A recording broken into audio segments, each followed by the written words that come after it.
Spooky, scary skeletons and shivers down your spine. Shrieking skulls will shock your soul, seal your doom tonight.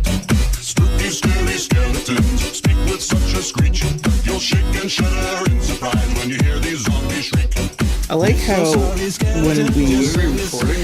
when we originally started recording this, we had to stop because a bunch of baby ducks wouldn't stop fucking playing Sea of Thieves. And we wouldn't stop fucking watching it. He had a pig though. It's hypnotic. The beauty of the sea. He took care of that pig. He did. Some would say too much. I mean, he gave it a lot of bananas. He gave it 14 nanners.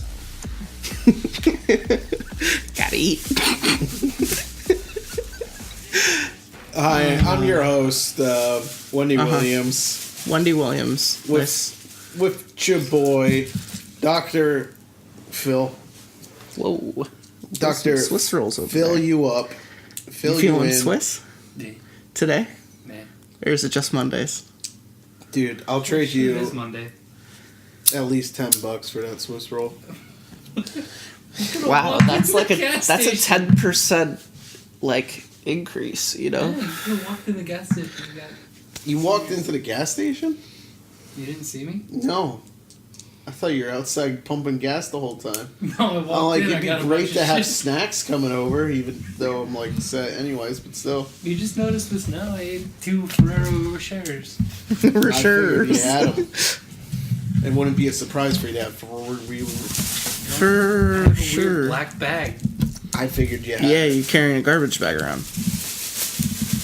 got it from the gas station when I got all these snacks. Was that a crackle? That's Fuck. a Wow. bar. That Haven't is seen a a crackle. cracker. Haven't seen a crackle in a long time. My cracker. It's a good old crackle right there.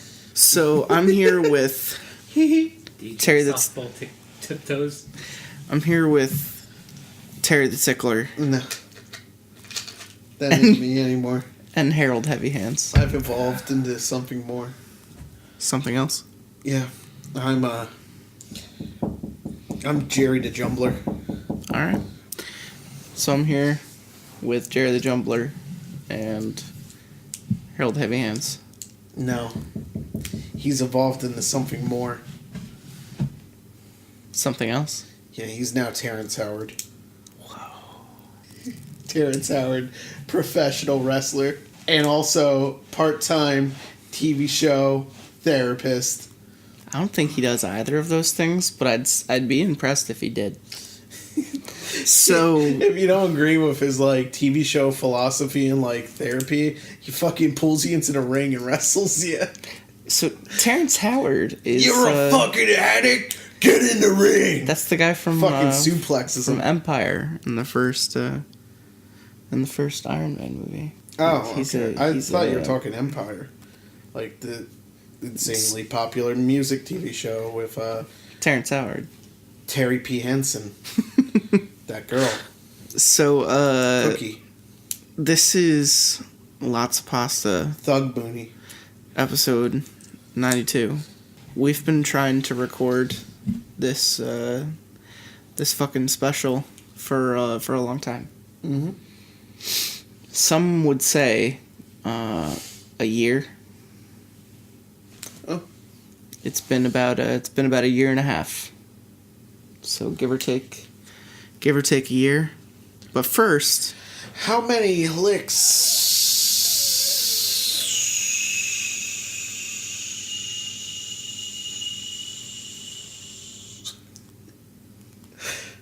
He just dabbed, dude. yeah, he double dabbed.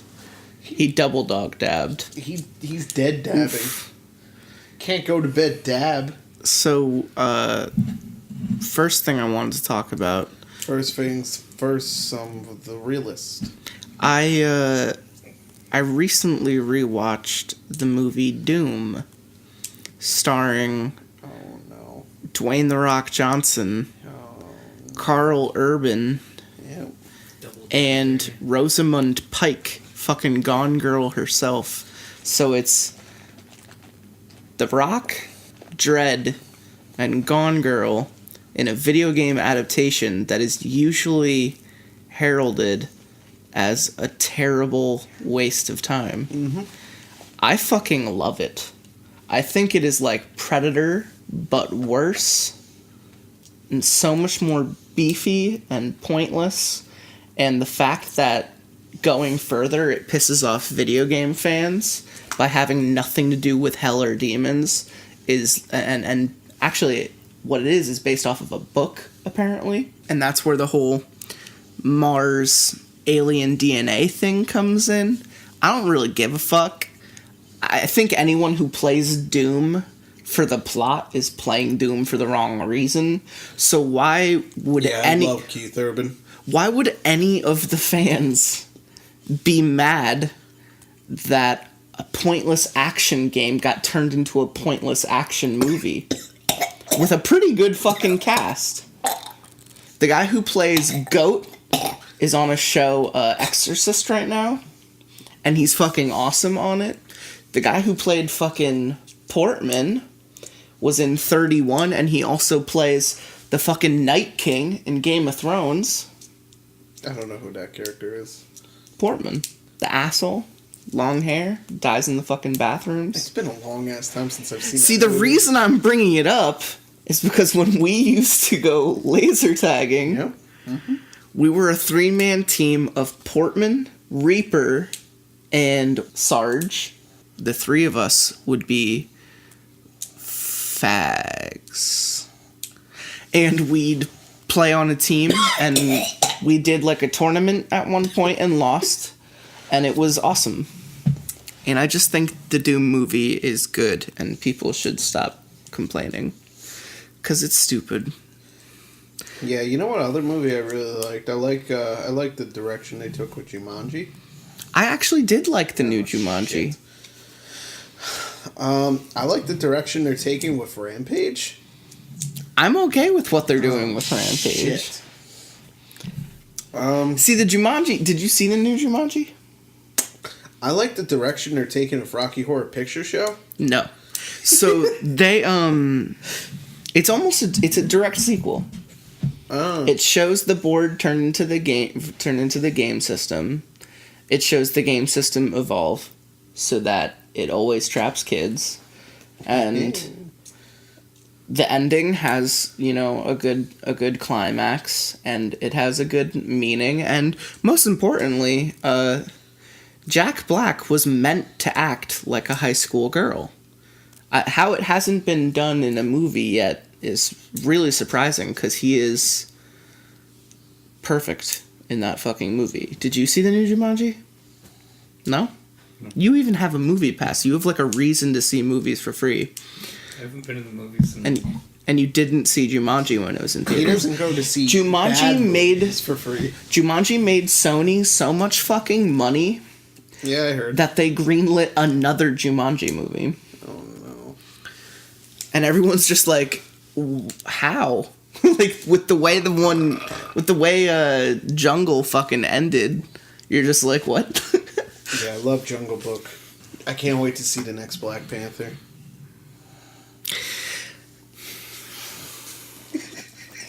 And about Rampage, it's just like, why is anyone mad? It's kaiju animal monsters fighting in a city. That's literally the game. Yeah, Lizzie doesn't look like Godzilla, and Ralph doesn't look like a giant fucking stupid-ass wolf. But George is very much a giant fucking monkey. But they were all humans, too. Yeah, but like that wasn't integral to the plot. That puts the player in the spot for the game, but that doesn't make it. Well, when it Ralph doesn't gets fucking matter. When Ralph They're gets giant beat monsters. up, and if he doesn't turn into a man that crawls away naked, I'm gonna be pissed. You know it's not going to do that though. It literally shows in the trailer how they were animals first, and then they get Only good radiated. thing of that movie is gonna be the trailer for some better movie. Top of the morning. Hey, Terrence Howard's in the building. Terrence, give us one of your good old catch lines. There you go. That was it. That was it. Top of the morning. For you folks at home, he You're hit like, us with it's like his zing. our voices are like here, and like your voice is like a whisper. So like, Terrence, any good movie ideas? Yeah, sure. He's getting Swiss over there. What's the first thing that comes to your head when you think of the word Swiss? Cheese. Cheese?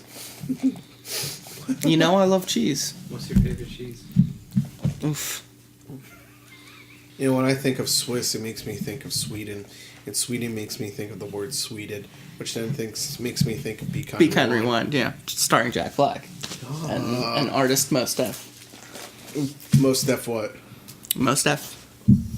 Yeah, who's the artist? First name Mos, second name Def. Huh? Yeah, most definitely there's another guy in there. I get that. Who is it? Mos Def. Most definitely who?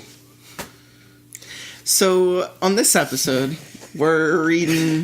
I thought you were going to pull his real name out. I don't know his real name. I call him by his impressed. rapper alias. Why would I know his real name? I don't know. Sweepstakes. Anyway. He raps really well. His one Yeah, album he's was alright. really good. Miss Fat Booty is the best song ever. I found you. That's just the grossest thing I've ever heard. And I'm gonna hate listening to it again.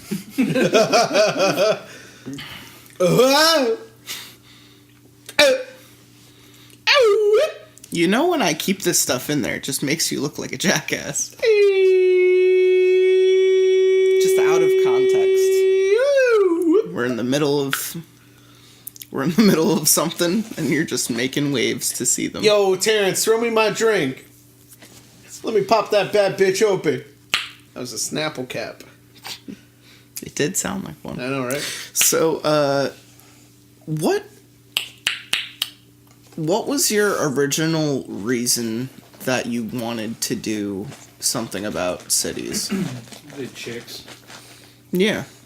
No, that's definitely What? the chicks. You do it for the chicks, essentially. But I do it for the chicks, the hicks, don't say it. and the... Clits.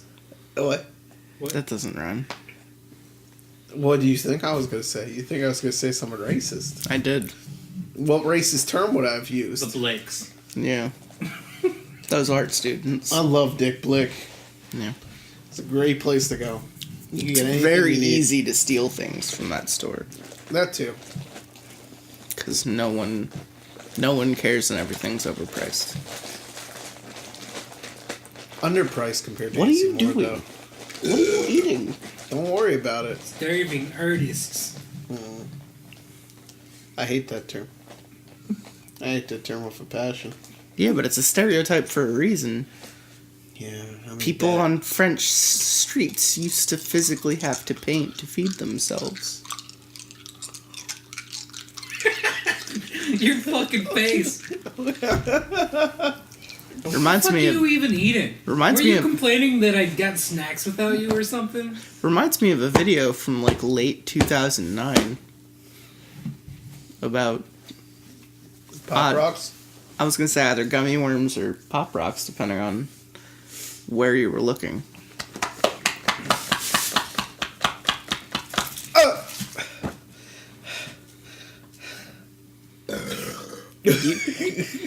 Alright, let's get involved in this, please. You guys are just... I asked you a question. No, What you made you want to do a city special? You want to see if I can On put Haunted? this whole thing in my mouth? Wait. I actually do. Yeah. Yeah. You look in pain from eating the first Swiss roll, so I would love to watch you shove, I would say, 4 to 5 inches of chocolate Debbie, little Debbie mini bite chocolate roll into your fucking face. Yo, why didn't you get ho-hos? I know how. Fucking gag on it. Did you bite it? No. Oh, good. No teeth. No teeth. Just shove it all in your mouth.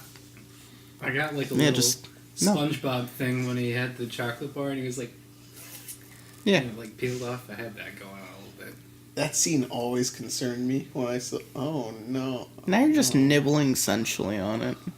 You said shove it all in your mouth, and I only saw you get like halfway. I tried. Ah.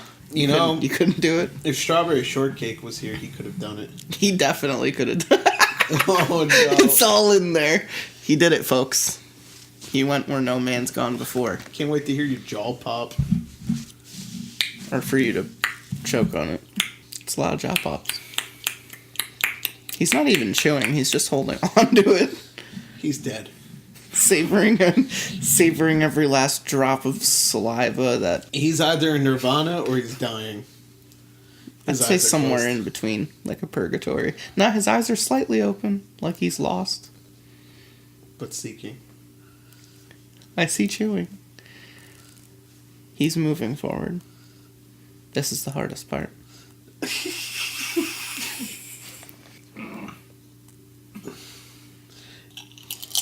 Are you eating chips?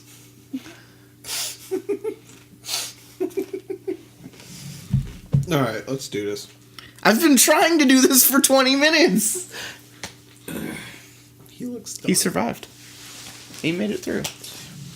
It's the hardest part. So what made you want to do this episode?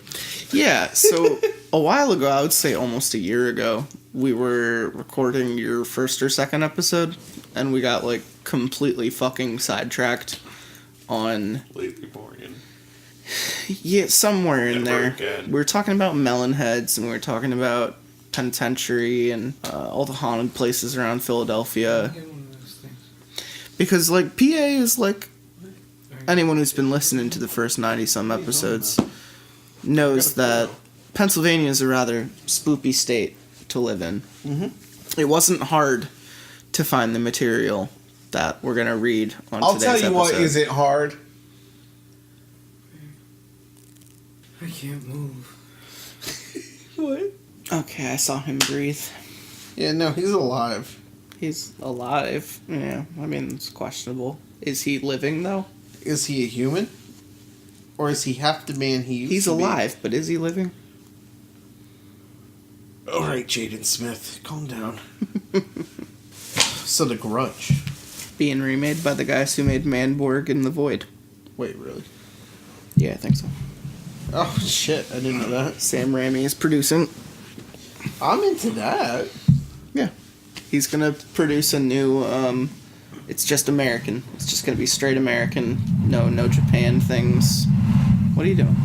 Stop. Stop. Terrence Howard, give us one of your... It's gonna be weird that it has nothing to do with Japan. Yeah, no. Or maybe it has very little to do with Japan. But I guess, like, being the... How many American ones do they make? 2, I think. So let's read. But we haven't even talked about it. Cities. Spooky cities. Scary cities. Silent Hill. Nah, it all began because of Centralia. Yeah. We talked about Centralia and how it's like what inspired Silent Hill. Yeah. It And I'm really like, is. man, Centralia's kind of spooky thing. Then there's like, oh, there's Constitution Drive. That's spooky. Mm-hmm. There's Penhurst. There's the whole like Gates of Hell thing. I like the Gates of Hell. That one's interesting. Those are all spooky. I There's wonder. pretty much like creepypastas in America. I wonder if we'll cover any of those. I think Gates of Hell comes up. Pretty sure Penhurst comes up. But like, we're covering the country. We're covering each state, and then we're covering Pennsylvania as a whole. What do you want to hear about? If there was like one thing about spooky locations that you'd want to hear about, what would you want to hear about? What goes on in Wyoming? Yeah, I mean, we're gonna find out what the creepiest place in Wyoming is. Nothing, because Wyoming doesn't exist. I hear a bunch of creepy shit's going on in Hollywood right now. Yeah, there's Wait. a couple creepy things going on. For real? You're pretty talented. Yeah, I know, that really is impressive. It just sounds like queefs. Doesn't sound like an asshole. You ever hear a queef? Oh, Like up close? that was a good one. No. It has like a vagina kind of sucks in the air first. I'm not gonna lie, it's like a quick to like explain it, which is why the sucking air sound of the noise you're making, it's exactly like a queef. One last thing before we... That was like Try that's to when get- the lips of the vagina like ribble a little bit. Duck hole, man. Yeah. All right, we're gonna get serious in a second, That sounds but exactly like one queef, last dude. like vaginal related comment to make. So, some What's time the deal ago, with them? Yeah. Yeah, what is the deal with vaginas? so Terrence Howard over there What? found a. I never agreed to this new name. I don't like it at all. Plus, it's an actor, so it's just like... Fine. Gibbler over there All right. found a Imgur post.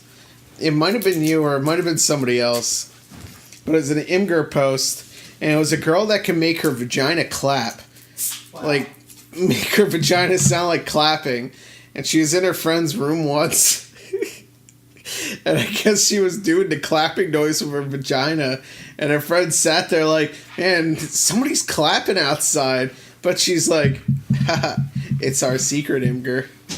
There are people who can queef on command. If you're willing to, I dated someone who could. It was awkward.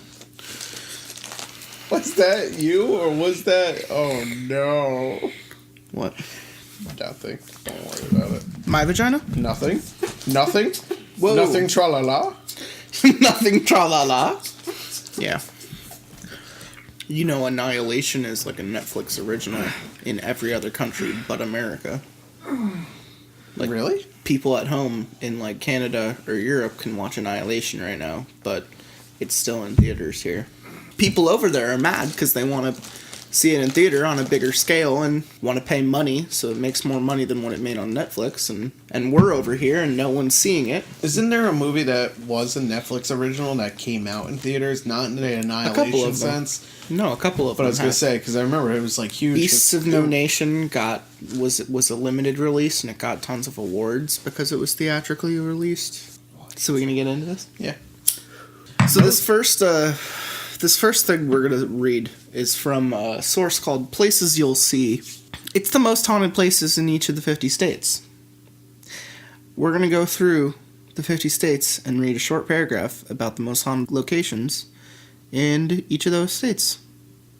And I think it goes in alphabetical order. Alabama, Arkansas, Alexander.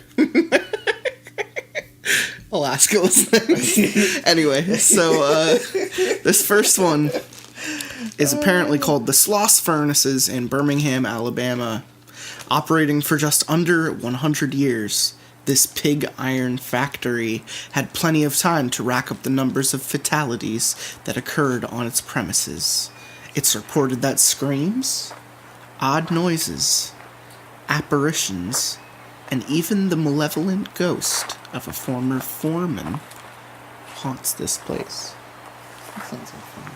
I like the idea of, like, even at night when there are no pigs there, you just hear, like, screaming pigs. You know, kind of like a, Amnesia Machine of Pigs, even though it's fucking terrible. I like the idea of somebody just having fun, Yeah. going to work in the afterlife. Yeah. Hotel Transylvania. Number 2 is UAA's Wendy Williams. Wendy Williamson Auditorium in Anchorage, Alaska. You know, a lot of fucked up shit happens in Anchorage. I believe it. Because it's a small population, limited government control, out in the middle of fucking nowhere, and it's cold, and it's creepy. It's kind of like Fargo. While it may look innocent enough, this auditorium has its fair share of unexplained phenomenon. Footsteps and voices are often heard, but it's the poltergeist activity that gets the attention. Whether it's brunettes getting shoved, or having their hair pulled, or stage equipment being thrown. Why does it matter if you're brunette? I don't know, man. Maybe there's a story there. What I most recently think of with Anchorage is that, I was gonna say, doesn't a certain area in Alaska suffer from like the idea of 30 Days a Night? yeah, I Not don't the think movie, that's but- not Anchorage. That's further north. Anchorage is like a town, like a mountain town, like a logging town, all the way out there it has a population. You know, what you're thinking of Well, is... Anchorage is the capital, too. What you're thinking of is, like, an outskirts, like, outpost town that, you know, people move out of seasonally because of the whole 30 Days a Night thing, which absolutely happens. Ooh. Birdcage Theater in a place called Tombstone, Arizona, with dozens of deaths at this theater due to one type of brawl or another.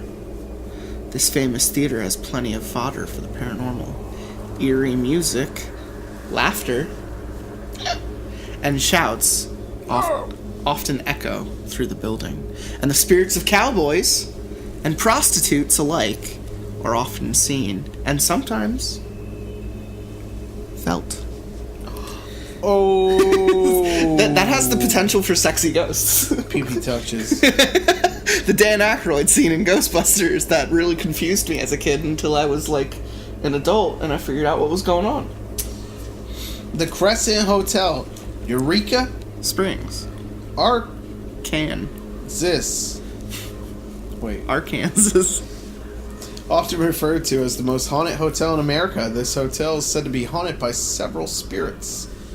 These include a young woman who died from a fall from the roof, a nurse seen pushing a gurney. That's fucked up. As well as several former guests and owners. Okay, so here's a fun fucking question. Hotel Bethlehem? I was gonna say, would you, in the vein of like 1408, ever stay in like a haunted room No. overnight? No, I'd be like, fuck off. Even with people? I'd have to have like 50 people in there. I You want wouldn't- them to be as comfortable as I am. You wouldn't trust like 4 dudes in a haunted flat? No. I'd be like, who took my... I'm done with this joke already. So, this next one is fun, because if you know anything about Alcatraz, Al? it's the fucking Rock. The Rock. Johnson. San Francisco, California. That's actually kind of weird. I didn't think Alcatraz would be the most haunted place, but I guess it makes sense. Mm-hmm. Known globally for its infamous convicts and several daring escape attempts, mostly by Sir Sean Connery, the island and its now closed prison are home to a great deal of paranormal activity. People have reported screams and sounds of violent fights, as well as doors slamming and people being shoved or scratched. You know, there's a... Alcatraz, like, who could just hear that? They do tours. No, that makes sense.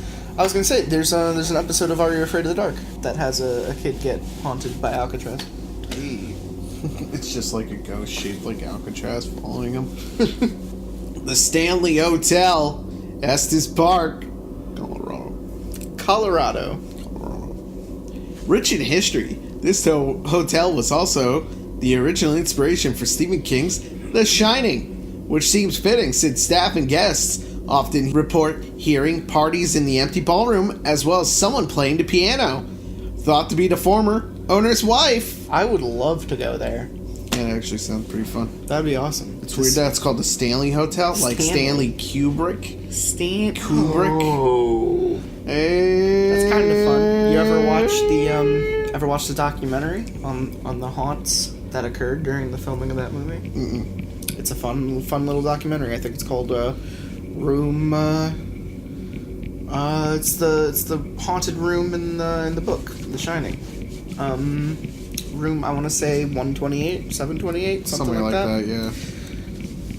Seaside Sanatorium, Waterford, Connecticut. Connect I Cut. Built in 1934, this property has been home to several different medical facilities, including most notoriously a mental institution. I feel like this is the first we're going to hear of a repetitive trait.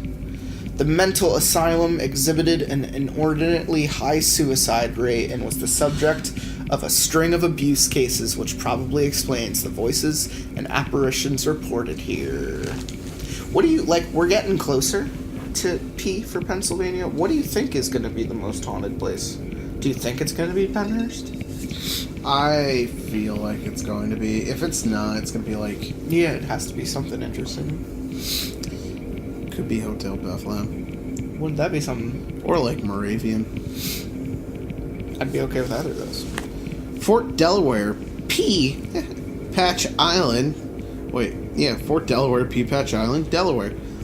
Military activity here dates back to the War of 1812. But I know what it's going to be for Pennsylvania. Fort Delaware is most closely connected with the Civil War when it was used as a prison for Confederate soldiers. Gettysburg? Yep. Many of these soldiers still haunt the fort with footsteps, voices, and full-bodied apparitions widely reported. That's not surprising because I've been to Gettysburg. I remember going about there. It, yeah. We did the ghost tours of Gettysburg one night. It was weird. It was dark. We were giggling and we were laughing and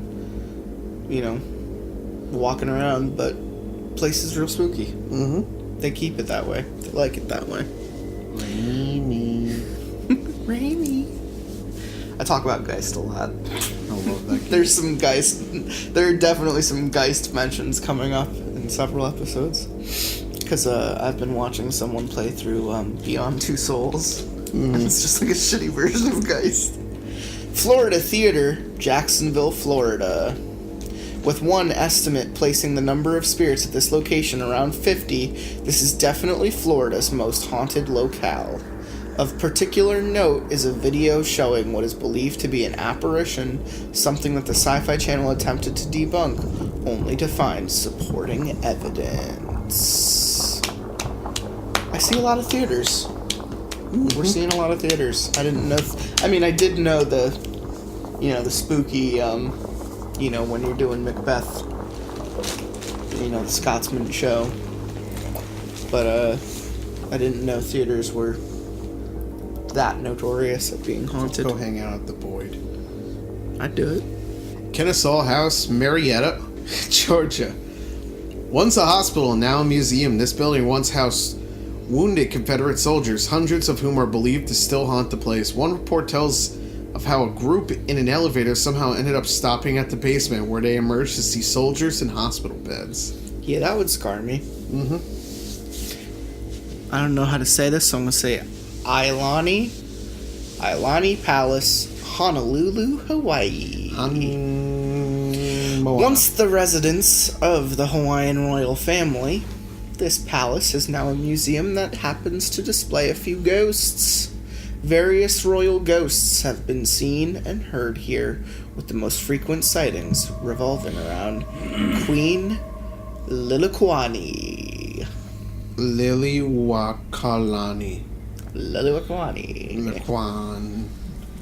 Laquanda. Old Idaho State Penitentiary, Boise, Idaho. I wouldn't have guessed it was in Idaho. The enforced residence of criminals such as a political assassin and a female serial killer, this prison was in operation for just over 100 years and features a range of phenomena including footsteps, voices, shouts, let them all out, these are the things, do without, come on, and overwhelming emotional sensations. I'm talking to you. Oh, no. So, I like how it doesn't just say the names when it mentions them. Such as political assassin, insert name, and a female serial killer, insert name. Just make that paragraph more interesting. Yeah, I know. Tell me more. I want to know. Tell me more. Boise, Idaho. I want to know more. Congress Plaza Hotel, Chicago, Illinois. In operation for well over 100 years, this hotel has become very well known for its paranormal qualities. Guests and employees have reported everything from apparitions and voices to the presence of a room so horrible that it's been boarded over. That's like 1408. How horrible. I love that movie. I like this title. French Lick Springs Hotel. As if it wasn't enough the first time. French Lick, Indiana. Because, you can't guess where it's at. French Lick. Built at the dawn of the 20th century, this hotel, now part of a larger casino resort complex, Crocino, features various hauntings. Many report hearing voices and footsteps that there is a ghost of an elevator attendant who helps out. Oh, that's nice of him. And that ghost called a front desk from empty rooms. That would fuck me up. That's like room 401 in episode 52 with Crying Hawaiian. That's a ghost who keeps calling the front desk. That's a spooky boy.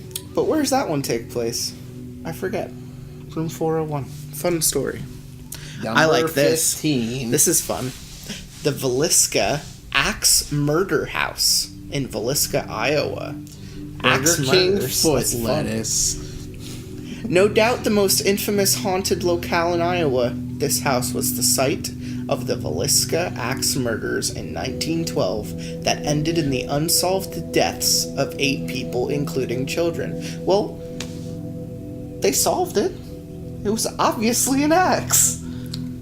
What's unsolved here? Oh no. Children laughing and crying, as well as telling each other to hide. Footsteps and shouts have been reported. So how much money would it take for you to stay there overnight? A good amount. I thought you were saying like million. A very good amount. I don't know. Pay me a couple hundred. I'll stay there, yeah. How about you, Harold Heavy Hands? How much money would it take for you to stay in the Axe Murder House? $15 million. That's a lot of money. I don't think anyone's gonna pay for that. I don't think anyone's going to pay for that either. Pay money to make money, my friend. Wait, they're losing a lot of money. They're not earning any money. The Sally House, Atchison, Kansas. What? The Sally House. Not only is it said to be the most haunted house in the state, but it's also located in its most haunted town. It was reported. Atchison. Bless you. It was reportedly haunted by a little girl, Sally, who liked to play little pranks. And an older unidentified woman who was violent towards the male owner. Fuck you. I like the... So what's Sally do when she haunts the house? She plays little pranks. Yeah, but what? Like what? What do you think she does? She hides the tuchus. What does that mean? I don't know, man. I thought you were gonna say like she puts like dead mice in people's shoes. Nah, she runs around and like murders abusive mothers and fathers and stuff, Yeah. and then she's like, never again. Yeah. And it runs away into the darkness. Yeah, that sounds like it. Waverly Hills Sanatorium, Louisville, Kentucky. A major site for paranormal research, this now abandoned complex was once a tuberculosis sanatorium as well as a nursing home for the elderly and mentally handicapped. It is estimated that thousands have died here, with many of their spirits remaining behind. The Myrtles Plantation, St. Francisville, Louisiana. This late 18th century plantation has had a very colorful history. Well, it's a plantation. Resulting in what many claim to be the hauntings of several distinct spirits throughout the main house and the grounds. These include former slaves as well as owners and their children. That's fun. Yeah, it took the route I made like a small joke on, but yeah, that's cool. It's just funny that it says very colorful. Yeah, it's racist. Wood Island Lighthouse, Wood Island, Maine. In 1896, a drifter shot and killed the area's local sheriff and then went to the lighthouse to kill himself. It is said that his moans and footsteps are often heard, as well as shadows with a human form. Locked doors are also known to somehow open on their own. Who let him in there? Antietam Battlefield, Sharpsburg, Maryland. The Battle of Antietam is one of the most famous battles from the Civil War, as well as from American history. Over 20,000 men died here, and many visitors have reported seeing apparitions in uniforms, as well as hearing cannon and gunfire. Yeah, I don't like that. Uh-huh. Ooh, this is fun. The Lizzie Borden House. Oh, well, yeah. Fall River, Massachusetts. In the 19th century home of Lizzie Borden and her family, this house was the site of the axe murders of her father and stepmother, wildly believed to have been committed by Lizzie herself, even though she was tried and acquitted. She's a regular old Casey Anthony. She's a regular old O.J. Simpson. She's a regular old... Apparitions and voices are experienced throughout the house. That's fun. This name's also fun. Hey, Henderson Castle, Kalamazoo, Michigan. This... I like that Michigan has Kalamazoo. Kalamazoo. This beautiful house was built in 1895 and is currently a bed and breakfast. Haunted by the original owners and a soldier, as well as a little girl and a dog. Many people report being tapped, having radios play or even when unplugged, and seeing apparitions. What would the radio be playing? Pitbull. Ooh, let's excuse me, baby. Ooh, yeah, baby, yeah. Miss Worldwide. Four Paws Restaurant, St. Paul, Minnesota. Originally the mansion of Joseph Forepaugh, this late 19th century house is now a restaurant. The original owner and his lover apparently killed themselves here, and the woman's ghost apparently bangs on the walls, causes glass to explode, and can sometimes be seen, as well as Joseph. Cedar Grove Mansion, Vicksburg, Mississippi. Completed in 1852, the Antebellum Mansion was used... Lady Antebellum. Mansion was used as a hospital during the Civil War to house soldiers from the nearby Battle of Vicksburg. Various manifestations from the house's original family have been reported, such as tobacco smoke. Oh, I love that character. Apparitions, including soldiers, laughter, and footsteps. Halfway there, Lemp Mansion, St. Louis, Missouri. Dating back to the mid-19th century, this mansion was long to the home of the Lemp family, a dynasty of rich St. Louis beer brewers. The family was besieged by tragedy, though, as 4 of its members committed suicide, 3 of them in the mansion, resulting in rampant poltergeist activity today. University of Montana, Missoula, Montana. The entire campus of the university seems to be teeming with paranormal activity of one kind or another. Reports range from the ghost of a girl who committed suicide and the ghost of a dog, to other apparitions and sudden emotional sensations. Well, that's just chemical imbalance. Well, That's just being in school, dealing with the debt. Nebraska State Capitol, Lincoln, Nebraska. Several deaths have occurred here over the years, 2 of which took place in the stairwell of the central tower after 2 different people fell to their deaths from the 12th floor. Reports include screams and crying, as well as mist that is seen falling through the stairwell. The idea of mist appearing would fuck with me. that's classic. Virginia City, Nevada. Just the whole city. Sometimes an entire town is so haunted that it comes to encapsulate all activity featured in each independent locale. Particular note in this town is St. Mary's Art Center, where poltergeist activity, shoving, and odd sounds have been documented, as well as Silver Terrace Cemetery. I like that the entire city is fucked. It's fun. Pine Hill Cemetery, Hollis, New Hampshire. Pine Hill Cemetery, aka Blood Cemetery, dates back to the 18th century and has been the site of numerous paranormal events.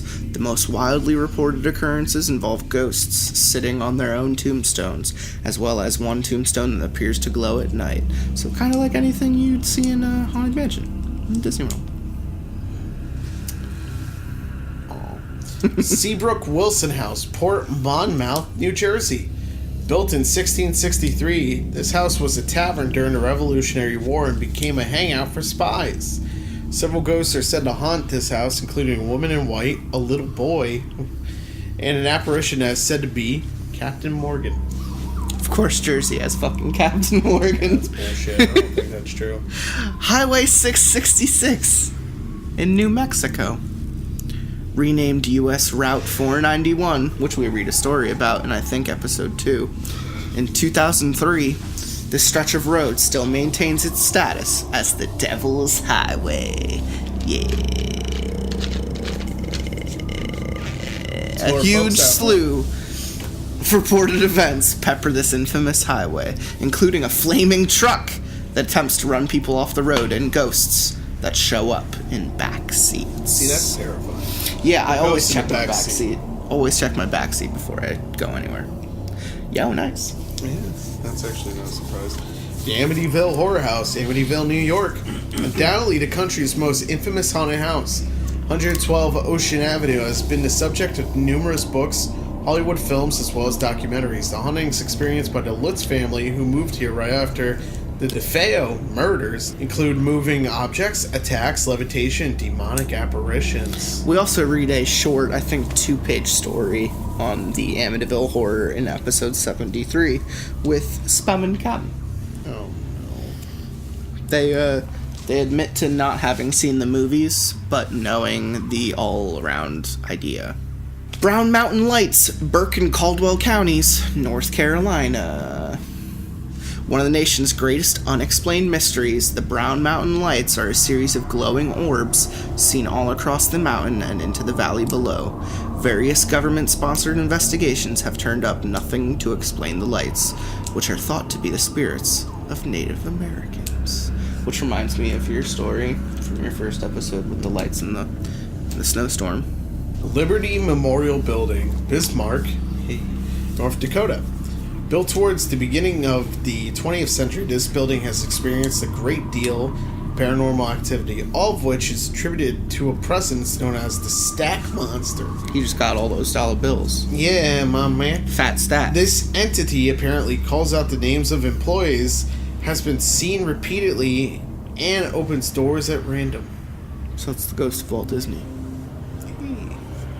Come on in, as long as you're not a Jew. The Ridges, Athens Lunatic Asylum, Athens, Ohio. Now part of Ohio University, the Ridges was a mental health institution infamous for the use of electroshock therapy and lobotomy, which just... both of those are fucking terrifying, as well as neglect and abuse. The most well-known event is of a woman who died here and left a stain in the outline of her body. I know that one. Nice. Supposedly if you touch it, you get haunted and she keeps screaming in your ear. Yeah, I do know that. That's awesome. Athens, Ohio. Let's go. Skyrim Hotel. Skirvin Hotel, Oklahoma City, Oklahoma. Dating in 1911, this lovely and opulent brick hotel has collected its fair share of haunts over the years. Such incidents include a female spirit who climbs into bed with the male guests. You get all the sexy ghosts. Hey. Maids' carts moving down the hall on their own, and the crying of an infant. It sounds like Old Country Buffet to me. You were right. McMenamin's White Eagle Saloon, Portland, Oregon. Taking in patrons since 1905, this bar and hotel is known for some pretty hands-on haunting. Many people feel someone touched them, or find it physically impossible to get out of their beds, while others report being shoved down the stairs. Get the fuck down. Well, all of those things just sound like, what is it, like bed sickness? You guessed it. Here it comes. Wait, can you shove down the stairs with bed sickness? Yeah. Okay. You've never seen the movie, I can't remember his fucking name. What's the movie you like so much? Based off the Stephen King book. With Kathy Bates. Misery, dude. Oh, Mercy. it's Misery. Oh. Yeah, Misery. Gettysburg Battlefields. Gettysburg, Pennsylvania. You know, there's actually a second where I'm like, it's gonna be Centralia. Centralia's not actually, haunted. I mean, I think people just evacuated. I don't think people, died in the coal fires. Well, there's 11 people, I think, who live there now. Yeah. Still. Yeah.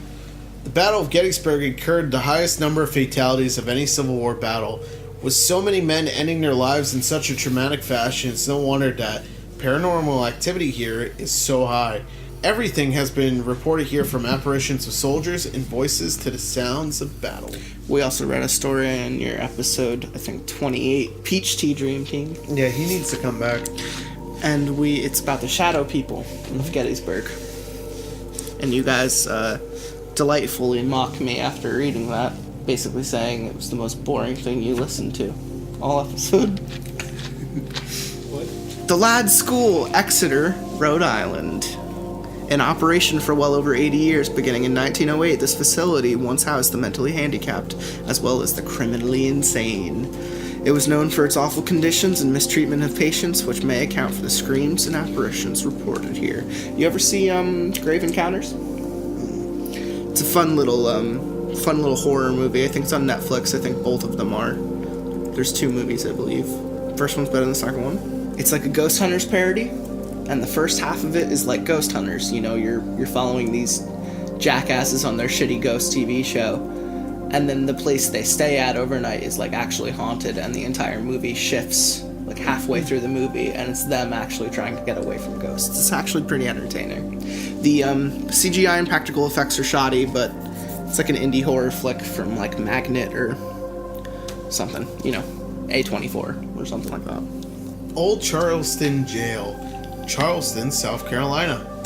Opened in 1802 and closed in 1939, this jail was home to many infamous individuals, including the country's first supposed female serial killer, Lavinia Fisher.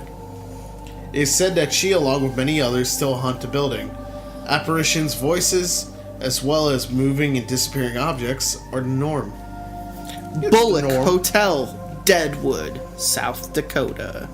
Sandra Bullock opened this hotel. Opened in 1895 by Captain Seth Bullock, this beautiful hotel is apparently haunted by his spirit. His presence is amiable to most, but he can cause plates and glasses to shatter when displeased.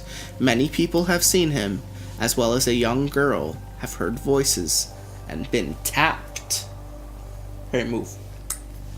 Hey, get on my way. I'll break your cup. Don't piss me off. Loretta Lynn Plantation House, Hurricane Mills, Tennessee. Already well known as the home of the famed singer Loretta Lynn, this house has also garnered a reputation for the paranormal. In fact, the entire surrounding town has gained a bit of reputation, with the ghosts of Confederate soldiers often seen at the plantation as well as throughout town. Yeah, the South is gonna be haunted by the shit. Not surprised. Ooh, that's fun. Yeah. Didn't expect this, but we apparently get a lot of listeners from Texas. So this is like a shout out to Texas. The Alamo, San Antonio, Texas. Famous for the Battle of the Alamo that took place between a small force of Texans and a much larger Mexican army. This site is reportedly haunted by those who died defending the site. Many people often see apparitions, either coming straight through the walls or walking along the roof. Westminster College, Salt Lake City. This is to my boys out there, Utah. Can I give a woohoo? Good enough. This campus is exceedingly haunted, and not by just 1 or 2 ghosts, but by at least 7 well-known spirits. The ghosts are spread out over several buildings, are known for appearing at random, issuing odd noises and sensations, and sometimes touching passerbys and watching anime. The University of Vermont, Burlington, Vermont. With more paranormal activity throughout its campus buildings than anywhere else in the state, this is undoubtedly Vermont's most haunted locale. Poltergeist activity, apparitions, voices, and windows and doors slamming are common features at this school. I mean, what else goes on in Vermont? Yeah. Very Plantation House, Virginia Beach, Virginia. It would be a plantation house in Virginia. Yeah. When a building reportedly contains no less than 11 spirits, no less than 11, not 10, not 9, 11, no less, you tend to sit up and take notice. Oh. Yeah. The early 19th century house is said to be home to former owners and slaves, people who drowned nearby, and others lost souls. The Palace Hotel, Port Townsend, Washington. Rife with spirits, this hotel exhibits a wide range of supernatural happenings. Several different female apparitions have been seen, some of them thought to be former prostitutes from the last century. Oh, I'll buy that at a fine price. Many people report being touched, ooh, and having their things moved around. Ooh. My nutsack's on my butthole. Oh no, not again. Daddy didn't need a butt sack nut hole. I'm sorry, a nutsack butthole. I'm keeping the first one. West Virginia State Penitentiary, Moundsville, West Virginia. Investigated by both major television paranormal groups Ghost Hunters and Ghost Adventures. This prison, which operated for well over a century, has known a great deal of violence. At least 100 men have died here between executions and riots, and their spirits have been seen, felt, and heard. Summerwind Mansion, West Bay Lake, Wisconsin. Built in the early 20th century, this lodge-turned-mansion was the residence of Robert Lamont, who would eventually leave the house after an encounter with an apparition. Another set of owners left after a few months because the paranormal events literally almost drove them insane. The mansion was struck by lightning and burned to the ground, leaving only the foundation and chimney. And the ghosts! Oh, last really? one. Wyoming. Nothing. Wyoming Frontier Prison, Rawlins, Wyoming. Like most prisons, especially older ones, plenty of violent deaths have occurred here that have resulted in widespread haunting. Apparitions and voices are common, as it is a malevolent entity that responds with hostility to many people who try to explore certain areas of the prison. No, you can't go there. Don't go in there, I'll hurt you. Can't go down there. Don't you dare. Not really surprised by any of those places. I feel like it's important to start off the episode with like a smattering of little haunts from all over the country, you know, as like a shout out to people listening from anywhere in the US, because we do get several big states. We get a lot of hits from Illinois, we get a lot of hits from Texas, we get a couple hits from California. So yeah, it's fun. We're gonna go into now the 6 most haunted places in the US, and this is from the Huffington Post. Do you think any of these places are gonna be from PA? Yes. You think Gettysburg is going to come up again? Maybe. All of them are PA. Ohio State Reformatory. Mansfield, Ohio. I'm pretty sure that's PA. This Gothic castle-like structure was built in 1896 with the noble goal of reforming juvenile and young adult offenders. As with many best-laid plans, the ideals of a reformatory gradually gave way to institutional reality and the path to a better life, yielding to a warehouse of despair, pain, and even death. Plagued for decades with overcrowding, decay, and explosive violence, the doors to the OSR were closed for good in 1990 by a federal order citing brutalizing and inhumane conditions, but something remained behind. Along with the peeling paint and rusting iron bars, the troubled spirits of forgotten inmates still linger behind its thick stone walls. Ghosts of angry men physically attack visitors and staff. Eerie whispers echo through the cell blocks, calling by name those who dare climb reverberating metal stairs to its upper tiers. Apparitions of emaciated prisoners flicker in and out of the dark shadows of solitary confinement, tucked deep in the bowels of the building. And the heartbroken spirit of Helen, wife of a former warden, cries out in her former quarters, her distinctive rose perfume accompanying her presence. These are from Huffington Post, by the way. I'm not sure if I said that. Huffington? Like... Huffington. I just like that even if we are repeating some of these most haunted places, we're getting like a page of details this time. Stop eating chips! Sorry, I'm taking a chip break. Waverly Hills Sanatorium, Louisville, Kentucky. Once the last best hope for those suffering from tuberculosis, aka the White Plague. This enormous bat-wing-shaped building retains the memories and emotions of its former patients and staff. Well, it's bat-wing shaped, so yeah. Before, like when you stretch your scrotal skin out.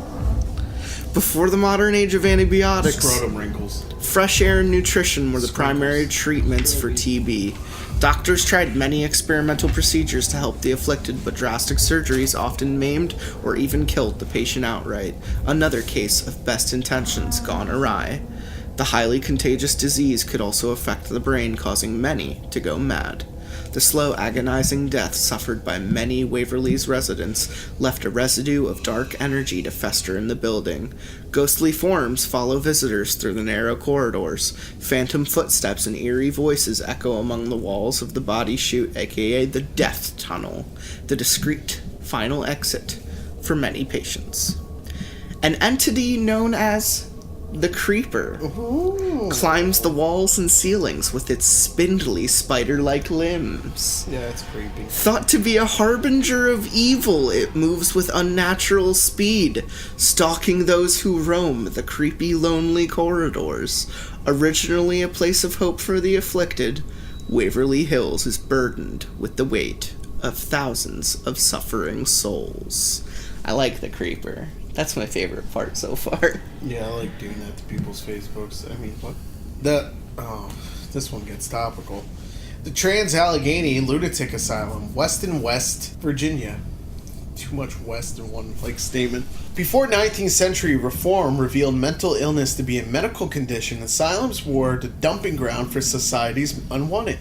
Originally a destination of enlightened empathy and treatment, the famed Kirkbride method emphasized institutionalization and an architecture that afforded a pleasant aesthetic, but Tala, T-A-L-A, eventually became just another overcrowded, underfunded warehouse of pain and misery. Oh, I'm assuming Tala's the place. Yes. When the doors finally closed for good in 1994, the confused spirits of many former patients stayed locked inside. Murderers, rapists, and other violent offenders still mixed with those whose only crime was depression or substance abuse. Tortured ghosts of those who endured horrific ice-pick lobotomies inside the asylum scream for justice inside the asylum wall. The lingering spirit of a lonely child named Lily Amber, is one of Tala's innocent victims. Like a sentinel, she sits patiently in her brightly colored room, waiting for someone to play with her. Play with me. Alright, why are you taking your pants off? Play with me, Raimi. The Red Onion Saloon. Oh. Skagway, Alaska. Skags. The Red Onion Saloon. Many who flocked to Alaska during the gold rushes of the 19th century never made it past the staging town of Skagway. Overwhelmingly unprepared for such a backbreaking journey, many stayed in the town and sought their fortune in other ways. Many women found themselves with little opportunity to make a respectable living and turned to prostitution. With no shortage of customers, these soiled doves found plenty of work in Skagway. Brothels became commonplace, and the Red Onion was the best in town. Although only in operation for 2 years, in the late 1890s, this fascinating place has secured its spot in Alaskan history. It is now a popular tourist attraction, complete with a brothel museum on the top floor, but behind the music and free-flowing brew is a collection of Klondike's most intriguing ghosts. Klondike bars. The spirit of Diamond Lil, a former madame, still keeps a watchful eye on her girls and guests. She caresses male visitors You got the sexy ghost with there. her ghostly hands and whispers seductively in their ears. A malevolent male presence intimidates unsuspecting staff and patrons, bullying both from beyond the grave.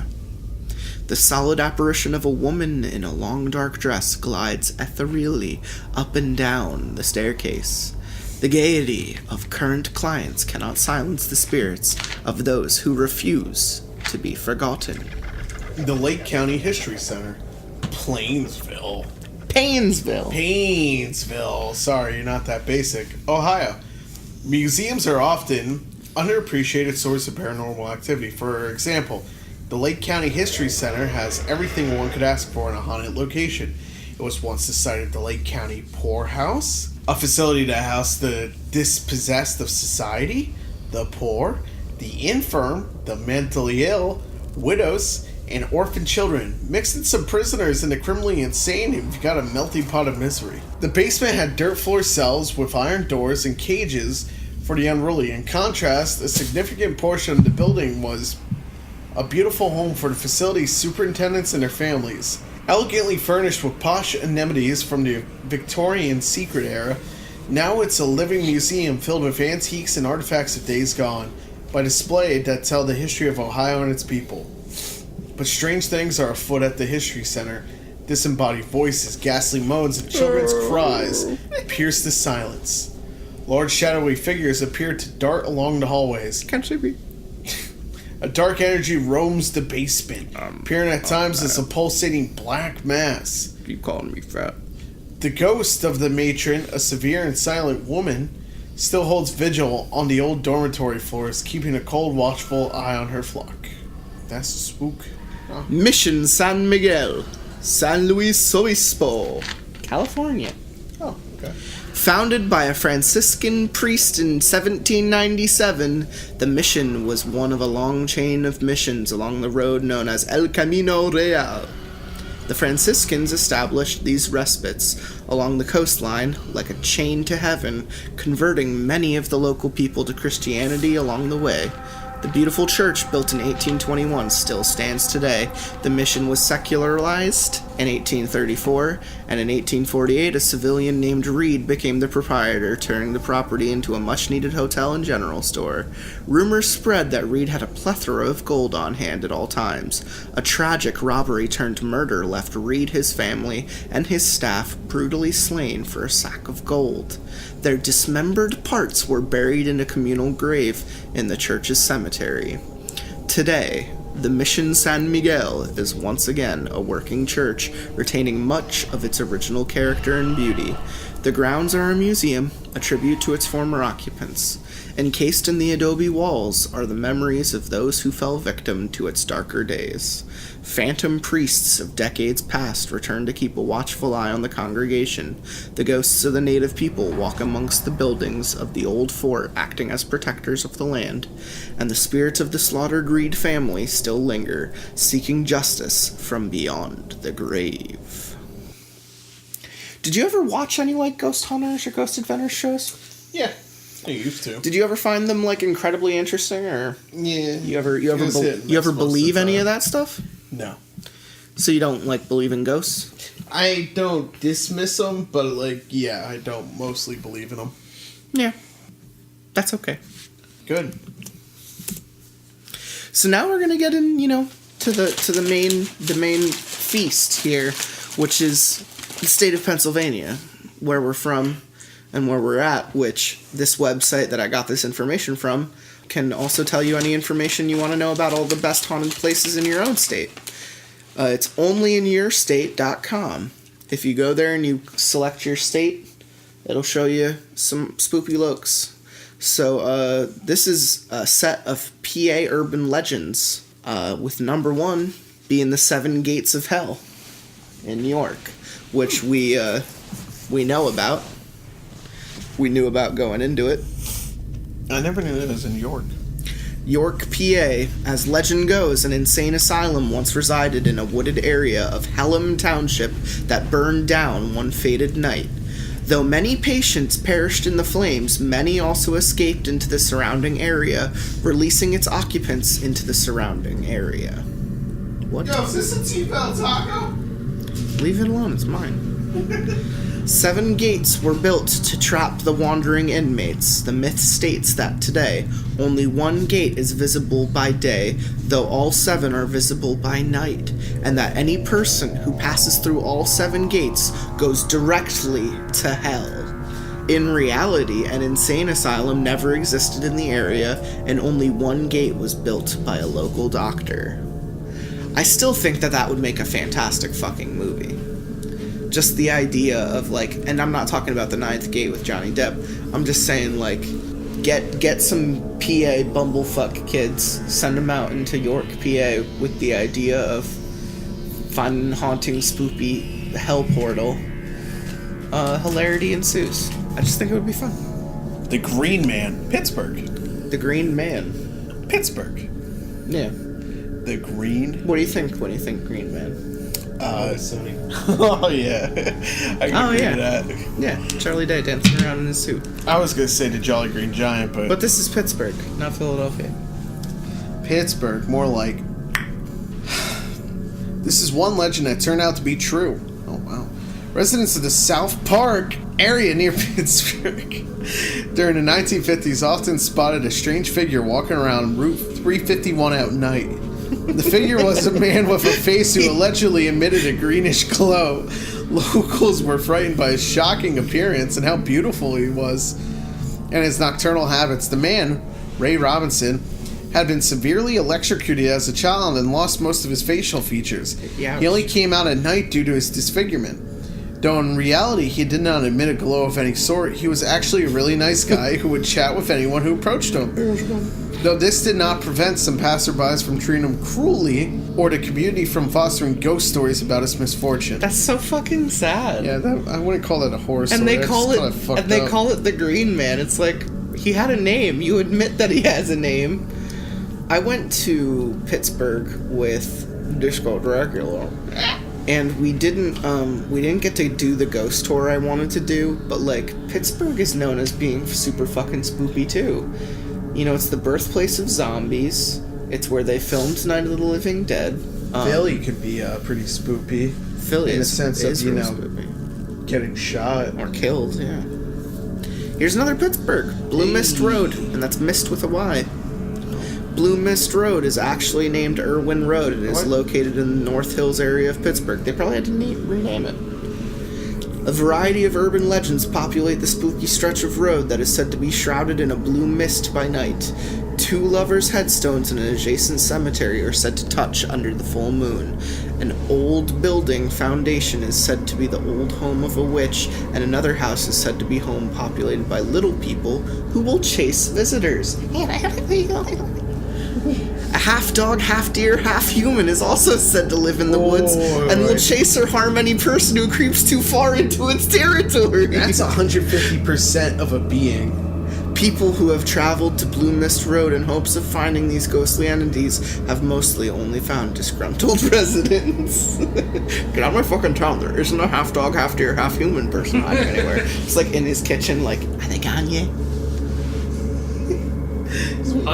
Hide the midgets. Don't let Hide them the out. midgets. They're gonna give us away. Oh, the fucking graves are touching again. Pull them apart. The people in this town just trying to keep it together when it's like clearly haunted. It's like, it's that time of the like month Gravity again. Falls. We gotta run the poo factory. Let it go. Oh fuck, it's emitting blue mist again. Oh great. I like this next one. I do. Mm-hmm. Shout out. Constitution Drive, Allentown. Yet another haunted road. Constitution Drive is a gravel road in a quiet part of Allentown that has a steep drop off on one side and train tracks on the other. It's said that a man was struck by a train one night while walking his dogs, severing his leg and leaving him to perish over the course of a few days on a deserted stretch of road. Since passerbys have reported seeing paw prints and a single footprint in the snow left by the ghost of a man and his dogs. Legends also claim that the surrounding woods sometimes emit a soft whistling sound. The area is populated by tiny, pale-skinned people with red eyes. In reality, a man who lives on the road owns a small pot-bellied pig farm, which probably explains the albino goblin thing. It's just a bunch of pigs. Yeah. It's just me and my family of pigs. Leave me the fuck alone. Constitution Drive was always associated with like albinos in the woods. Yeah, the myth is that if you get far enough on Constitution Drive, you will come to a house at the end of the road that's made out, like, completely out of glass, and it houses a family of albinos. Who come running after you and chase you off Constitution Drive. And some say they chase you down, like, onto the train tracks to get killed. It's just nuts how that shit gets, like, you know, exaggerated over time. Hey, Bus to Nowhere in Philadelphia. Another shout out. Bus to Nowhere might sound like a song you would have listened to during puberty, but really it is a mass transportation for Philadelphia's lost and hopeless. This website's got some really good singers, by the way. It is said that the bus only appears to those left truly distraught and alone by the most tragic circumstances imaginable. I would love, like, a TV show or movie about this concept. Like a magic school bus for fucked up situations. If your wife took your retirement savings, then ran off to California with Brad Pitt, or your cat ate your children while you were asleep, or something of the like, the Bus to Nowhere would come for you. Passengers on the mystical bus sit, too dazed by misery to interact with or even look at any of the other passengers, and it is only once you temporarily come out of the daze that you will remember to pull the cord and get off. Once you exit, you will have no memory of your time on the bus, though legend states that some have been riding the bus for years, and that some will never leave. Our question is whether SEPTA is in on this or not.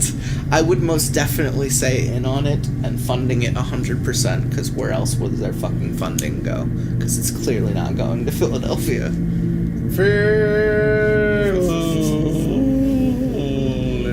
The birthplace of AIDS. The Devil's Road, Chadds Ford Township. This creepy area just north of the Delaware border is so infused with ghostly tales that M. Night Shyamalan filmed his 2004 horror movie, The Village, in a nearby field. He filmed all of his movies in PA. Rumors state that a white house hidden in the woods on Devil's Road, officially named Kosar Road, was home to a wealthy, incestuous family called the DuPonts. Yeah, no, that's an actual story. Do you know about the DuPont house? No. Yeah, I'll tell you my little story at the end. Who resort to inbreeding in order to keep their fortune within the family. The Cole house was used as a place to perform incestuous marriages and as a place to hide deformed offspring. The trees in the area are dramatically bent away from the house as if they are trying to escape. Piles of animal corpses have been discovered in the area by visitors. Much of the strange activity seen around the Devil's Road can be chalked up to teenage pranksters, such as the fishing line that was strung across the road at neck height.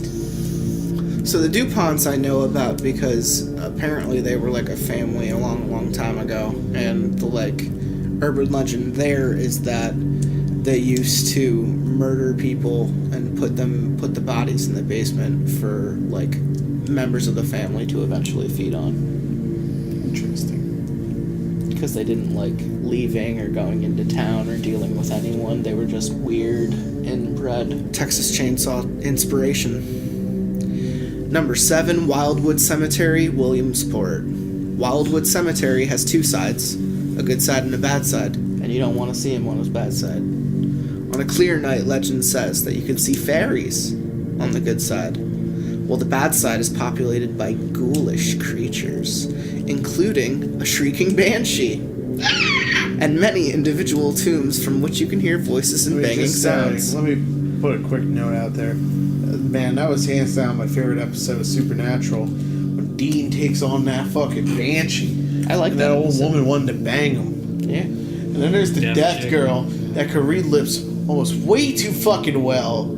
You know more than it. There's a statue who cries and changes position by night that can be seen from the roadside. That's the creepiest fucking sentence I've read in a long time. What? Harold Heavyhands, you're notorious for being afraid of statues. Fuck statues. We once watched Roast Red in high school, and the creepiest part of that movie is the practical effects they use with making the statue lady walk around and kill people. How'd you feel about that movie? What's the point With her big old spaghetti fingers. of statues?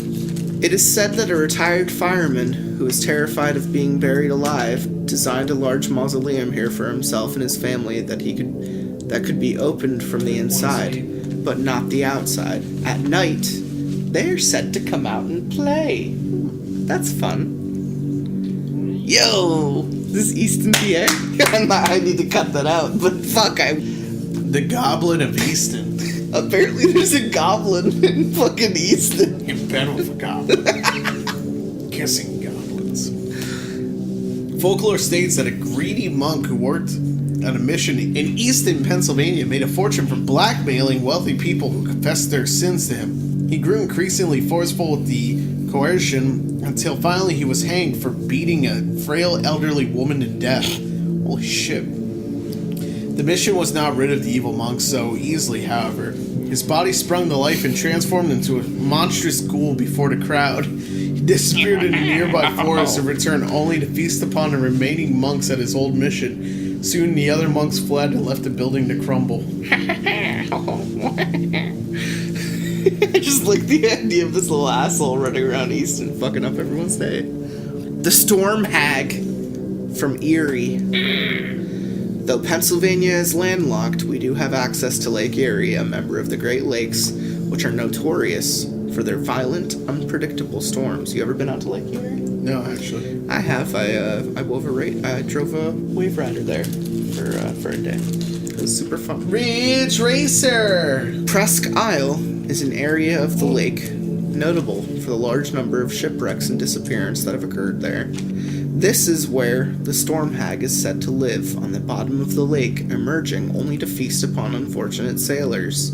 She has venomous snails, strong wraith-like arms, green pointed teeth, slimy green skin, and cat-like eyes that are the last thing their victims ever see. Like a siren, she sings an enticing song immediately before attack. I hear it's Toto by Africa. Yeah, Africa by Toto. I thought it was gonna be like Scrubs, TLC. I like how I've been there and I have no fucking clue about that. But I mean, it was just a super cool lake. It was huge. It was fucking awesome. Well, it's a great lake. Yeah, dude.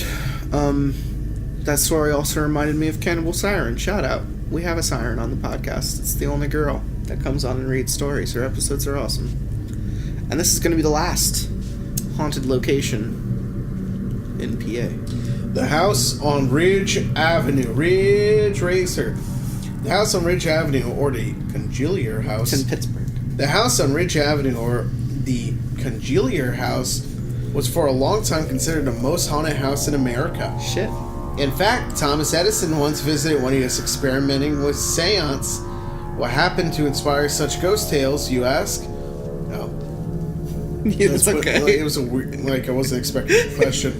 The original owner of the house, Charles Congealier, was discovered having an affair with the maid by his wife. Having an affair with the maid by his wife. I don't like the way that's said. It was discovered. Murdered. Oh, it was discovered by his wife. Okay. Yeah. Yeah, now it's making sense. Who murdered the duplicitous couple. A few days later, a neighbor discovered Miss Congeniality muttering at the maid's decapitated head, which she had cradled in her lap while she sat in her rocking chair.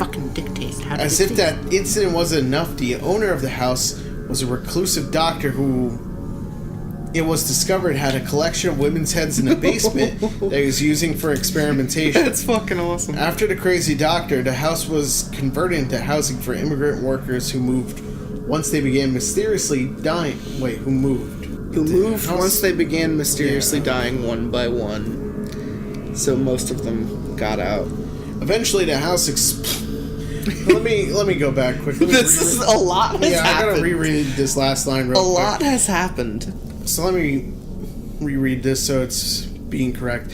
After the crazy doctor, the house was converted into housing for immigrant workers who moved once they began mysteriously dying one by one. Now I read that right. Eventually, the house exploded, leaving only a crater in its path. Locals insisted that it had been transported back to hell where it came from. To the disappointment of paranormal enthusiasts, however, most of the grisly tales surrounding the house have been debunked by historical evidence. So, none of that shit happened is what they're saying, and that it's just all hearsay. I mean, it fucking exploded, dude. I would really consider going back down to Pittsburgh for, a weekend and just doing all the ghost stuff around, October, just because they have awesome tours and awesome, zombie film festivals and shit. Well, yeah, that's why you gotta go to Monroeville for the Monroeville zombies. Yeah, dude, we went there. We went to Evans City. We checked out the graveyard. We went to the fucking Museum of the Dead. Really fucking cool stuff. And that's where we saw Last Podcast on the Left, which is, inspiration for this fucking podcast. This podcast will always be a love letter to that show. And I love those three so much. Yeah.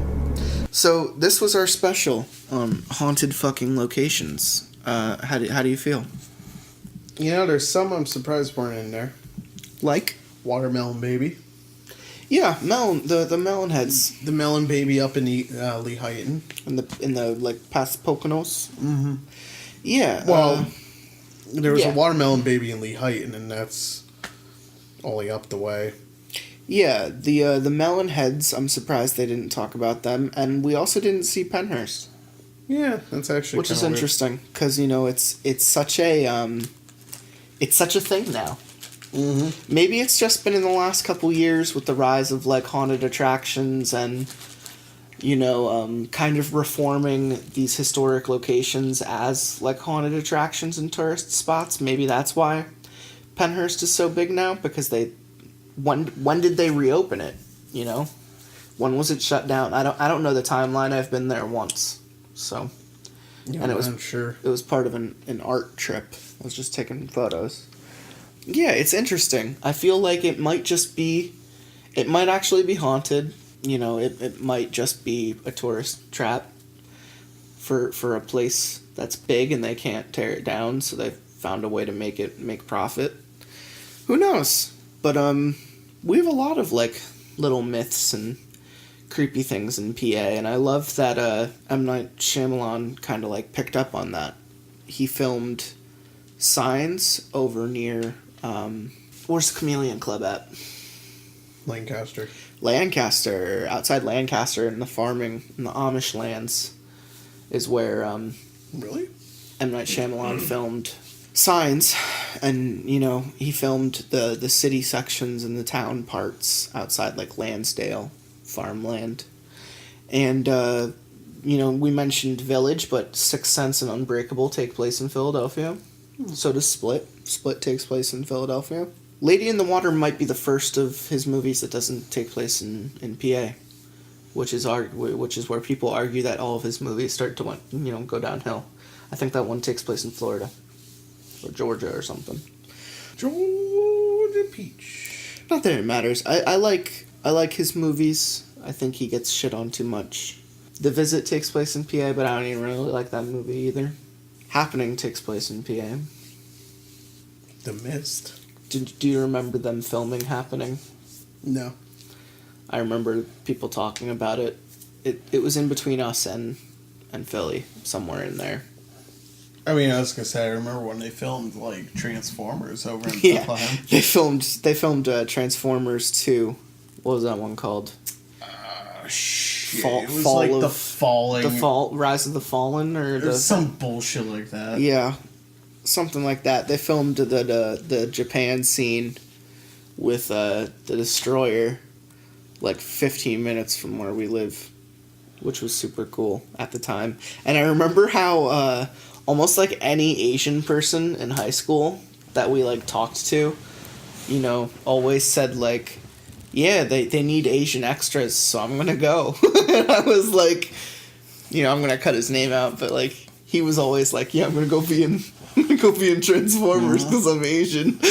Well, even like I mean, I don't think you see him or anything, but I wouldn't doubt that. Yeah, I think he was an extra though. That's really funny. Anyway, it's a good state to film stuff. We have a lot of different fun locations. You could film cities here on the cheap. You could film farmland stuff on the cheap, and it's always lit real well. It's not too hot, not too bright, not too cold. I think that's the reason why people don't film more stuff in the Midwest. I feel like they could get their fill out of the East Coast and be totally cool. But how'd you feel about this country episode? Yep. If you could name this episode, what would you name it? Where the fuck did you get chips? Where the fuck did you get chips? Yeah. Alright.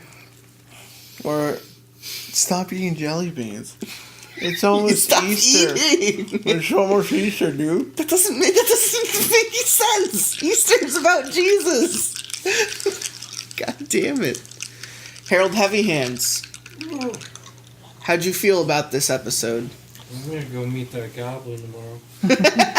You're gonna drive 4 to 5 hours all the way to Pittsburgh just to meet that goblin? No, it's in Easton. Oh, you're right. It's in Easton. So you're gonna drive like 15 minutes. 15 to 30 minutes. Go find him. You got any final words to add, Harold Heavy Hands? When did Russell Brand get here? Oi, it's me, Russell Brand. I came here to shoot a movie. A movie about an outdated Where's his show. accent going? An outdated show that Where's his accent? not many people know I'm about. Russell Brand. Look at me. My name I'm a is fucking Arthur. I'm rich. Does people remember Arthur? No. Nobody remembers that show. It's a movie. Hey, look at me. I'm Russell Brand. I'm here from New York. I'm ending this. I'm gonna fuck you up, Jonah Hill. What? Kisses. Does that count into the Greek? Kisses.